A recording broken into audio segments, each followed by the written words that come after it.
In this episode of the Empowered Man podcast, we're going to talk about why marriages break down, especially for high performance men. If you are a business owner, a career driven man, if you're working hard to provide for your family, then you're going to understand and feel and know the feeling of wearing a mask, pretending like you're okay because you're successful, right? But behind that mask, there is a lot of uncertainty. We have days where we feel grumpy, triggered, stressed, where we feel weak, even though we're portrayed as strong, and that can completely destroy our relationships. We're going to go into why this happens, how it's worked with me and my co-host Sam, who is now joining the podcast, and we're going to work through exactly how, as a man, you can avoid these things that caused my marriage to break down and Sam's marriage to break down, even though we coach men into this. Now, luckily, I have a beautiful wife and my current marriage is going great, but it wasn't always that way. So if you are having issues in your relationship, you have issues with balance and time, you have issues with self-worth, and you feel like you've got to constantly wear a mask as a modern day man,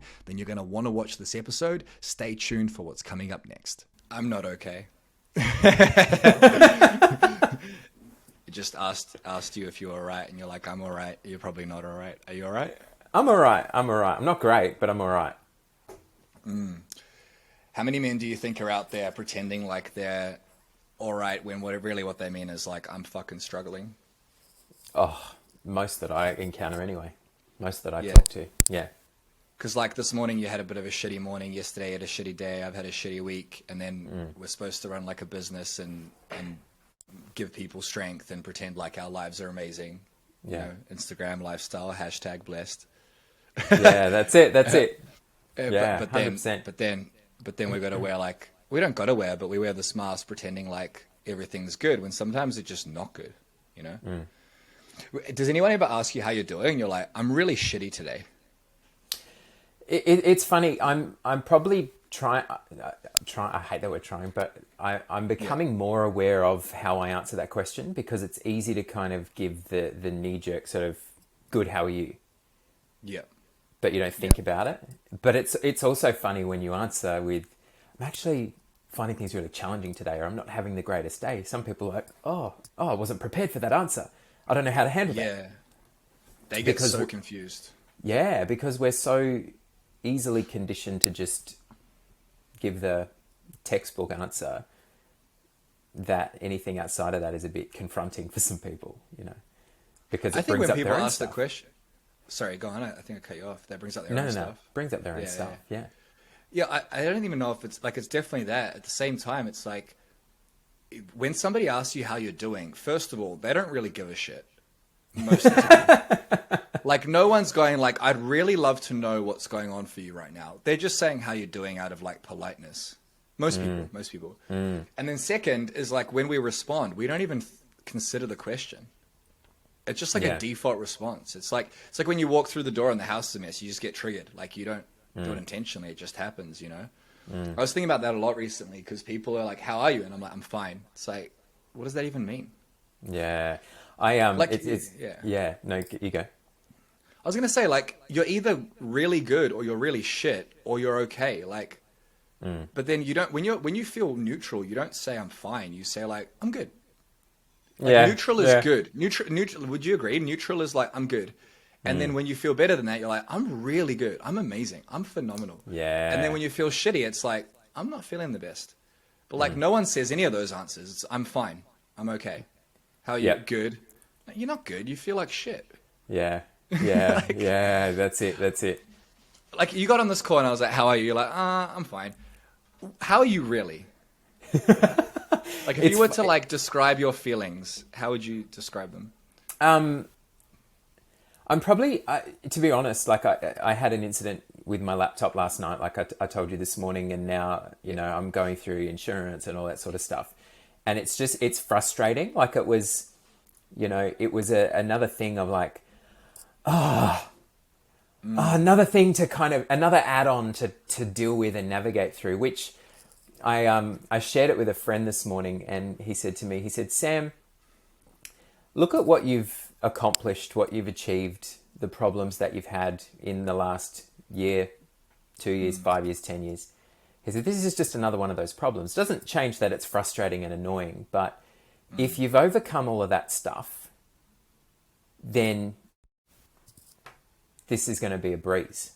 I mean, I don't know about you. Like when I feel like little things at the moment are getting to me. For example, like something like dropping your laptop, the screen breaks. It's like, it's not really that big of a deal. Like you've got insurance.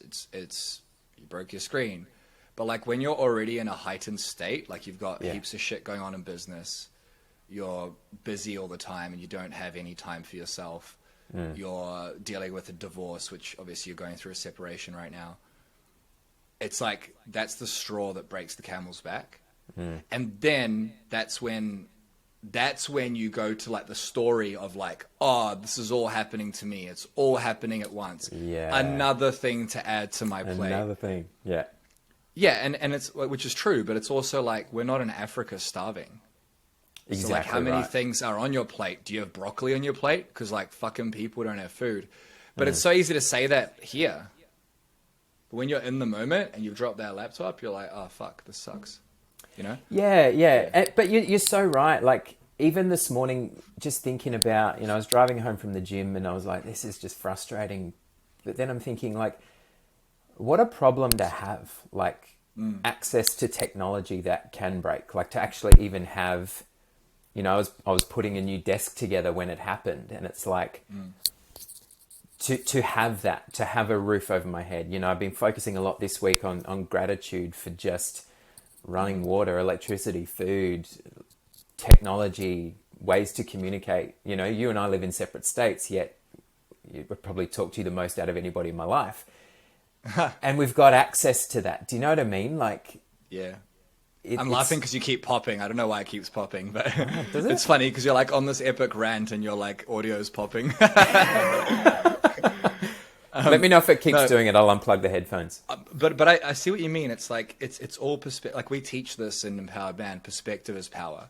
And this is the thing. You can like have so many quotes in your tool belt of like, perspective is power, where focus goes, energy flows.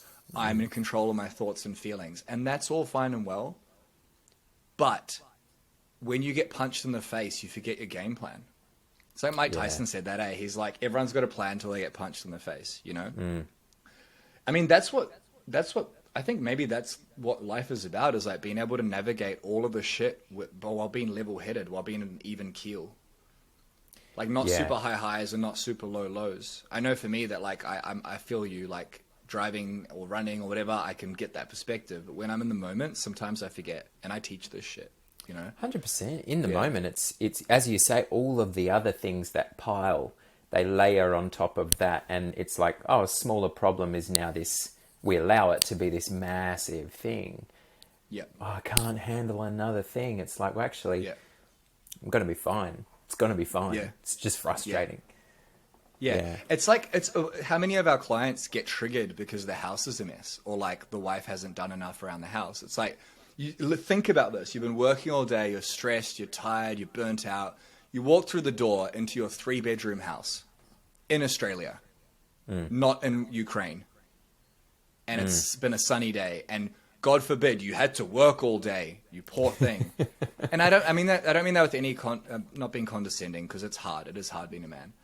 But you walk in the door, and there's dishes in the sink, and like the kids have left some stuff out, and the first thing is like, this is bullshit. And then you get angry and triggered, and you take it out on them, right? It's crazy. Yeah. It's crazy how we do this, and it's all perspective, and it's all default patterns, right? Like we don't do this shit on purpose. There's a comedian, I think it was Louis C.K. or someone. I think he was the guy who masturbated while on the phone to people. Anyway, bit of a segue, bit of a pattern interrupt. He was talking about how this dude next to him was complaining about Wi-Fi on the plane. He's like, you're in a fucking metal tube in the sky. Yeah. You should be sitting in your seat going, oh my God, I'm fucking flying! Like the entire 10-hour flight, you should be in wonder and awe at like how lucky you are. You're not on a fucking ship for 6 months from the UK to Australia catching scurvy, and 7 of your family members die and you lose 7 limbs. Yeah. But that's perspective. But that's perspective, Absolutely. and perspective is just the default setting that we're all in. Hey, legend, if you're getting value from this podcast, then you're going to love our Empowered Man 7-Day Challenge. Inside, we've taken some of the best content our clients invest thousands of dollars for to change their lives, and we've given it to you in the course of 7 days. This challenge is worth over $3,000, and you can get it for $37, 97% off. Inside, we'll teach you how to fix your marriage and relationships and reconnect with your partner, your kids, your wife. We will teach you how to take back your time, how to take back your power, get into powerful routines, and how to take control of your life. Take control of your mind, take control of your business, take control of your health, take control of your wealth. Sounds too good to be true, but there's a complete money back guarantee. So if you're enjoying this podcast, go to elitebusinessman.com/challenge. That's elitebusinessman.com/challenge. It's going to be in the call notes as well, and you'll be able to register for this challenge that will completely change your life.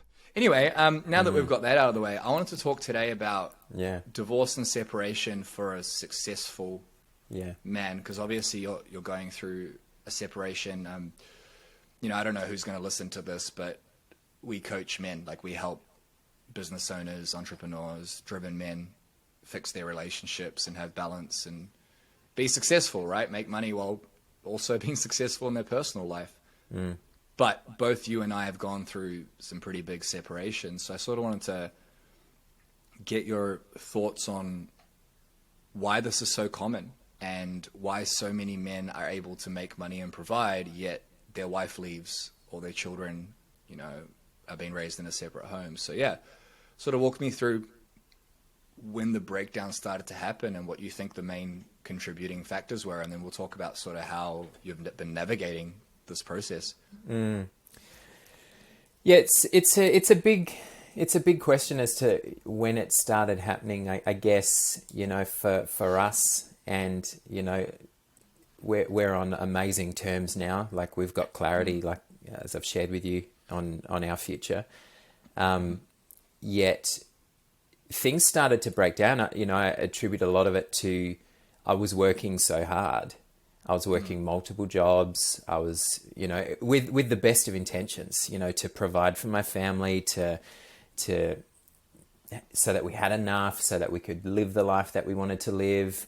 And I, looking back now, at the time I wasn't aware of it, but looking back now, I was in this rut, just grinding, and I hate that word so much. Like, grinding. Why do you hate it so much? I like it. Resonates with me so much. Like, I'm fucking grinding all the time. Yeah. I don't hate the word. I hate the feeling. The word triggers me. I allow it to trigger me because, like, I associate grinding with, like, you grind your teeth, and if you grind them too much, they need to be repaired. You grind, I guess, having gone through burnout myself, like, I felt like I was in that space of grinding right down to the point where I had nothing left. And I burnt out. And that's sort of how I've seen grinding. And so every time I hear that word, I'm like, oh, grinds my gears, Yeah, I agree. Yeah. And I was in that state of grinding. And as a result of that, I look back now and I probably wasn't as present as I could have been. And, I was around the house, but I was working. There's been a lot of moments over the last, 8 months where, I've realized that what I was putting across with the best of intentions was actually being taken in, another light. And that's, a lot of that's on me, but not all of it's on me. I'm responsible for how I put things across. I'm not responsible for how other people take things. And that's not just, my ex-partner or whatever, but things started to break down. Communication started to break down. Connection started to break down. And I felt as a man that there were all these hats that I had, listen to my language there, I had to wear. I had to be this to everybody. I couldn't say no to anybody. I couldn't have boundaries unless someone else determined them, because I didn't want to disappoint everybody. And I think, I introduce when I talk to people now, I say I'm a recovering people pleaser, because I got so caught up with everyone else has to be okay, everyone else has to be happy, everyone else has to have what they need from me, and I'll sort myself out later. And then we get to later, and then there's nothing left. And then as a result of that, nobody has what they need because they don't have the most empowered version of me. Yeah. And that's a lot of weight. It's a lot of so weight. Much pressure. It's like you put everyone else first in this pursuit of success. And it's like, you bought the house. I know you bought the house. And then you got the car. I remember when you bought the car. And it's like you're providing all these things to, please your wife and make her feel safe and secure. And then you're raising your children. And during that whole process, it's like, yeah, I'm doing exactly what I'm supposed to do. But there's nothing left in the tank. And it's like your health, physically and mentally, your happiness, your fulfillment, they start to go. But then there's a piece of you that's like, well, it's worth it because my wife's happy, ignoring the lack of communication, the lack of intimacy. And then one day she says, I don't love you anymore. And it's like, oh, fuck. Now I can see. But by that point, it's often too late, It's like, how can you fix a marriage and how can you grow a business and how can you love life if you're burnt out and broken down 360 days out of 365? Yeah. Like you can't. I mean, you can, but at some, like you'll die. You'll just have a heart attack. 100%. You get cancer, like those are the paths for most modern day men. It's like, yeah, we make money and provide, but we just lose ourselves in the process. How many years of your life do you think you've lost? Like that's a horrible frame, but it's sort of true. It's like you can't have them back. They're not lost, used up. How many years have you used up? Oh, that's a big question. It's a deep question for a Friday morning. It's gonna make me cry.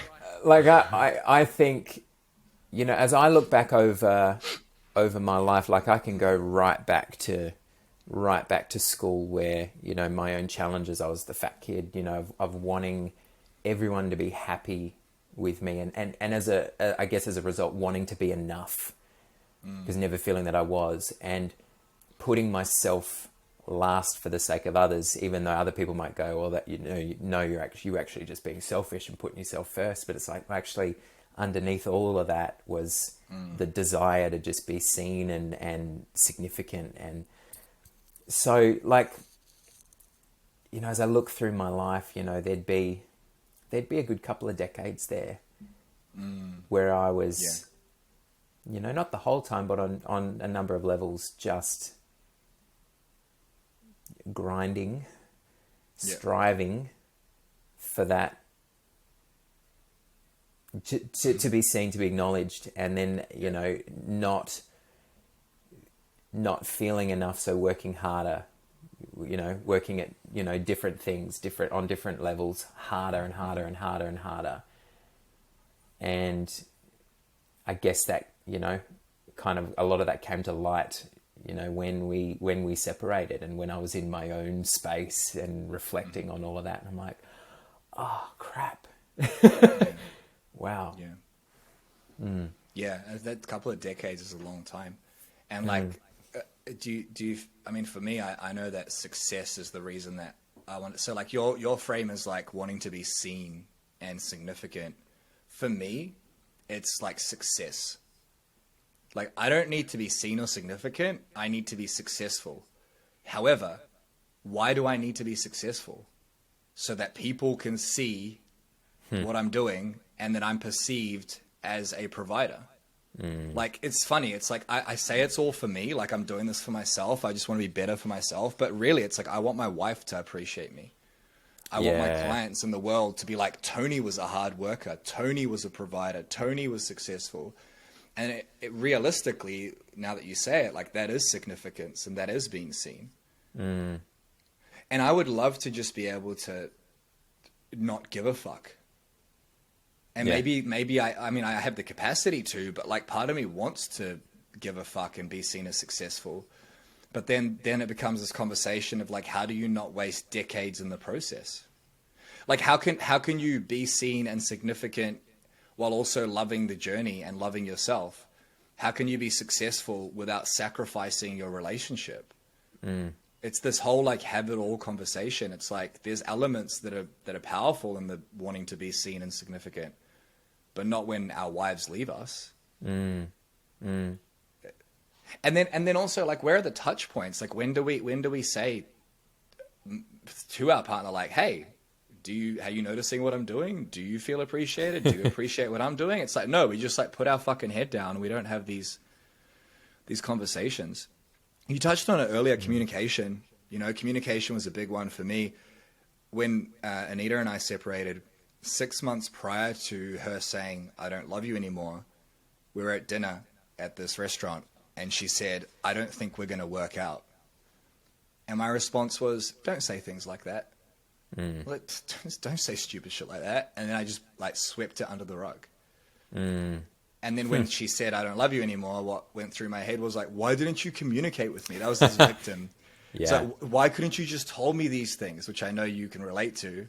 It's like, motherfucker, like people were saying these things to you the whole time. I totally resonate with that. Yeah. Yeah. Yeah. I think what's going on here is, as men, we're chronic liars, and it's not intentional, and people will get triggered by this. And if you get triggered by anything, it means that it might have some element of truth. Like if I call you a transvestite right now, how do you feel? A little bit like, no, I'm really not. Thank you. But you don't get upset because you know that you're not, right? I mean, Yeah. we'll probably get cancelled for this because you can't even talk about this. Apparently it's homophobic to use a word these days or whatever it may be. And I'll get flack for saying homophobic when it's not homophobic, right? But the reason you don't get offended is because you know you're not a transvestite. So it's like, this will trigger people. Like as men, we are chronic liars. And I'll be the first to put my hand up. Like the last few weeks, super stressed. People are like, how are you? I'm like, I'm fine. Like, I don't want to talk about it. It's like, no, I'm not fine. Your laptop's broken. You're like, I'm okay. It's like, no, you're fucking triggered because you broke your laptop. And then our relationships are breaking down. We're not communicating. And we just lie to ourselves. It's not intentional. It's like one of those lies where you're not like going in the mirror and going, I've got a great relationship. I've got a great marriage. I'm healthy. I'm not burnt out. You're not lying like that. Yeah. It's more of a lying of like, sweep it under the rug and just don't mention it. Yeah. It's like one of those lies where if you don't tell they don't ask you and you don't tell them, is it still a lie? I don't know. It's a gray area, you know? And it's as men, I think no one taught us this, is like when you're in pain in any area, like if you're not having enough sex, if you're not communicating, if you're arguing, if you're yelling at your kids, if you're burnt out, if you're fat and you can't see your dick anymore, like these are all red flags where you get to go, hey, name, Tony, Sam, what's going on here? But it's really hard to do that when you're so busy and tired trying to provide and be seen and successful. It's this massive catch-22. Like the only way you can fix these things is by doing something about them. The only way you can do something about them is by being aware of them. And the only way you can be aware of them is by slowing down enough to like go, holy shit, shit's not working. Yeah. I feel like for so many men, like we get it all backwards and we think we've just got to put everybody and their needs ahead of our own. We put ourselves last. And like I said before, we finally get to ourselves and then we've got nothing left to give. Whereas like when we flip the coin and we go, well, actually, if I start owning my truth, getting to the brutal truth, which is confronting and it's uncomfortable and it's meant to be. I think it gets to be. Yeah.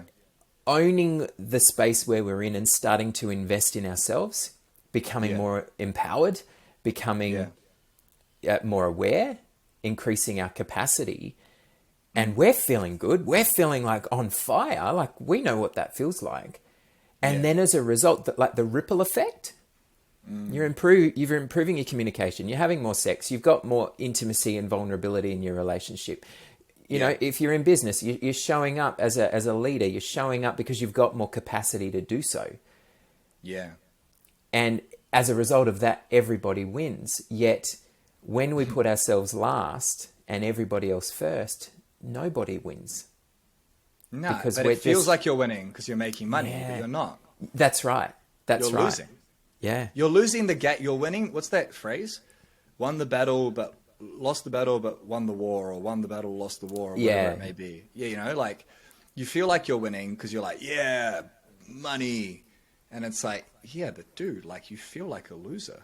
And like, this is a real feeling. I felt this a lot recently. It's like, man, I feel like a loser. It's like, you don't look like a loser. You don't act like a loser. It's like, no, wait, when you put yourself first is when you are truly winning.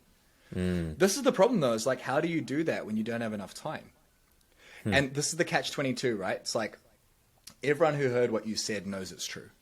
It's like when you are your best self, when you invest in yourself, when you put yourself first, everyone wins. You make more money, you have more sex, yada, yada, yada. But the story is, I don't have enough time because I'm busy. But this is the thing. And it's so hard to detach as a man and do this because no one taught us how. Yes, it takes time to do this, like to invest in yourself, get your health back, slow down. You're going to do less work initially because you're like, balance is time and energy. So the time and energy goes from work and business into you. Yeah. That takes time and energy. But then the ROI on that, the return on investment, is like, you can make twice as much money working half the hours. That's like a fact. You can make money and have time for your kids. Like, that's the ROI. You can save thousands of hours over your lifetime. The flip side is, if you keep grinding now, yes, you'll make money and be successful and provide and be significant and yada, yada, yada, but you might die 20 years earlier. Or your wife will say, I don't love you anymore, and then you lose 30 years of marriage. And sure, you'll find someone else because that's life, but you've got 5 more years of dating and all that shit. It's like that. We don't consider these things, do we? It's like, yes, we get to be honest with ourselves, but we also get to consider the fact that, like, time is this fucking made up thing. And the best time to change your life is right now. The best time was like a year ago, 10 years ago. The second best time is right now. I think if anyone even listens to this, because we're just freestyling, I think it's like, if you can relate to anything, you're busy, you're burnt out, you're tired, you're not intimate with your wife, you're a grumpy dad, you are stressed, under pressure, you feel lonely, and you feel like it's hard, and you feel the weight of the world. If you feel any of that, then understand that it's not your fault. It's not your fault your wife left you. It's not your fault Anita left me. It's not my fault I missed the first 3 months of my daughter's life. It's not your fault that, it is your fault you broke your laptop. No, I'm kidding. None of these things are your fault, but they are your responsibility to fix them. Like, by definition, 100%. If you're not where you want to be, it's like no one's coming to save you. Yeah. So, like, do something about it. And if you don't know what to do about it, like, get help. This is why we exist. We coach men on this. I don't know, man. This all makes sense and it sounds great, but if you're listening to this and it relates, tomorrow you will get punched in the face. And if it's not tomorrow, it'll be next week. And when those punches happen, we forget this, That's where the lone wolf mentality comes in. It's like, I know this. I'll figure it out. Will you? That's it. And when we're in that space, like, it is so easy to feel so siloed in your challenge. Like, literally the number of men that I speak to who, want to come and work with us, who say, oh, you've probably never heard this story before, or you probably never heard this before. And I say, well, actually, I hear it all the time. I said, unfortunately, I hear it all the time, but I hope that's of some comfort to you. Oh, really? I mean, we look in our group now, we've got 80, 90, 100 men who have similar challenges to what you're going through right now. And it breaks down that belief system that, oh, no one would understand. No one would be able to support me because no one knows what I'm going through. No one does know because it's individual, yet in community, and that's one of the many things that I love about what we do, is that we provide a space for men to be able to share from the depths, from the shit that's going on inside of them, and to be able to be seen, accepted, coached, supported, mentored, guided through that in a brotherhood, in a tribe. Like, it's a really powerful thing. Well, it's what men need. Like, it's literally what we did up until a couple of 100 years ago. Like, you'd be a part of something. You go and hunt and kill things, eat them, and then have sex with your wife. Like, but it sounds silly, but that was the simplicity before modern day society. I agree with you around that. The siloed, I like that word. I've never used it before. We're siloed. And in a way, it's true that no one understands. Like, your wife doesn't understand. Like, she does not understand the pressure and the turmoil within you of wanting to be seen and successful. Like, and And it changes when you have a kid, right? Like, it's bad before a kid, but then there's a drive to like provide and like hunt and go to war. She can't understand that. Like, her job, and people get triggered by this, her job biologically is to nurture. Like, her job is to literally give her life force. Like, she gives through her breasts, and then her job is to nourish and feed, and like, that's her role biologically. If she wants to do something else, that's fine. So she can't understand. It's impossible for her to understand. Your children can't understand because they're innocent. How's a fucking 4-year-old boy going to understand the turmoil in your mind? Do you remember being a kid? Like, we used to play with wooden swords and like build forts. Like, you don't have any capacity to think about stress or chaos. So your kids can't understand. Your wife can't understand. They're the two closest, pieces of you. And then in terms of friends and family, what do most men do with friends? If they have any, they drink. And they talk about footy. Yeah. And then like, this is changing now, but they're like, I feel upset, I feel depressed. Oh, man up, stop being pussy. That's changing, luckily. Yeah. But like, how can anyone understand? This is really important as well. James, my videographer's here. We're recording a documentary for men. And he said something so powerful the other day. He said, I always tell my partner, I understand, but I can't relate. And I was like, wow. Oh, fuck. Wow. Ooh. Because I say it to Rosie all the time. I'm like, I understand, but I can't relate, And this is the kicker here, is like this isolation. The only people who will understand, there's two types, are the ones you explain it to thoroughly, and they still won't be able to relate.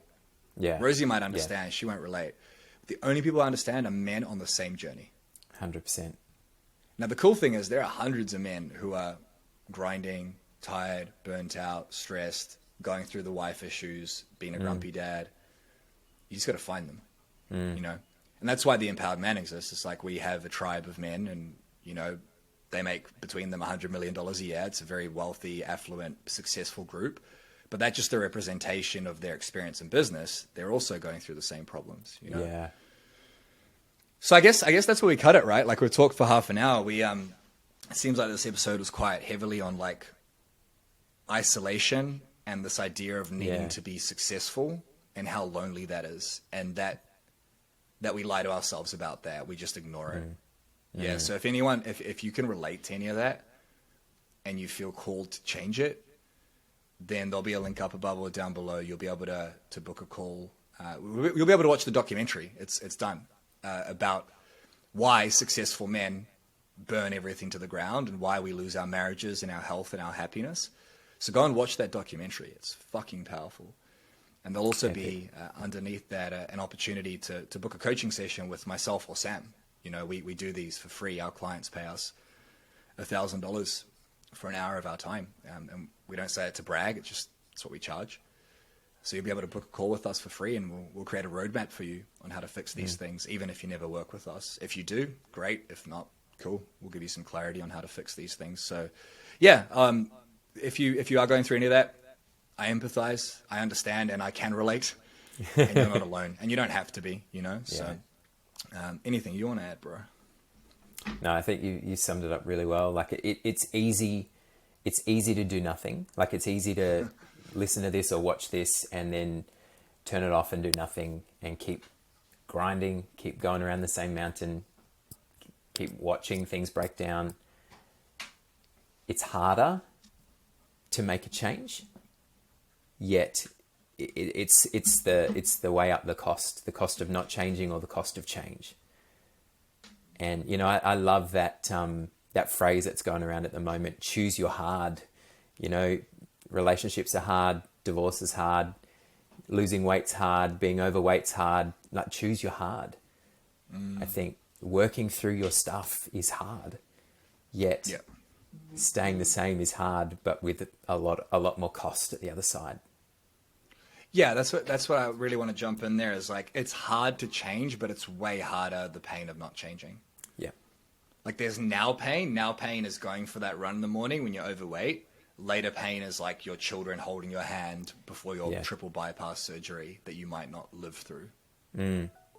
Like now pain is having that difficult conversation with your wife and saying, you know what? I just listened to this podcast and like, I got to step up because I'm fucking lying to myself. Do you know how hard that is to say to someone? It's also hard for her to take the kids and pack up the house. Yeah. Choose your hard, man. Like, and again, like I don't say this as if it's easy. But it doesn't have to be difficult. It's quite simple. It's not easy, but it's simple, you know? Awesome. All right, guys. I hope you enjoyed that. I'm going to be putting a link up above or down below if you want to watch the documentary and you know, learn more about coaching with us. And we'll see you next week for another episode of whatever the fuck we're going to call this thing. Awesome. Yeah. Real life chats or something. All right. Take care, guys. And I'll see you for the next episode. See you guys. Hey, brother, I hope you got a ton of value from that podcast. If you would like to work with us personally and get some of the best content we've launched for our clients who invested thousands of dollars, then go and complete our 7-day Empowered Man Challenge. This mission will completely transform your life. If it doesn't, you won't have to pay a cent. It's only $37, and it is game-changing if you want to take back control. So if you want to find balance between business, family, and life, if you want the relationship, the health, the wealth that you deserve, then go to elitebusinessman.com/challenge. That's elitebusinessman.com/challenge and take up this challenge to take back control of your life.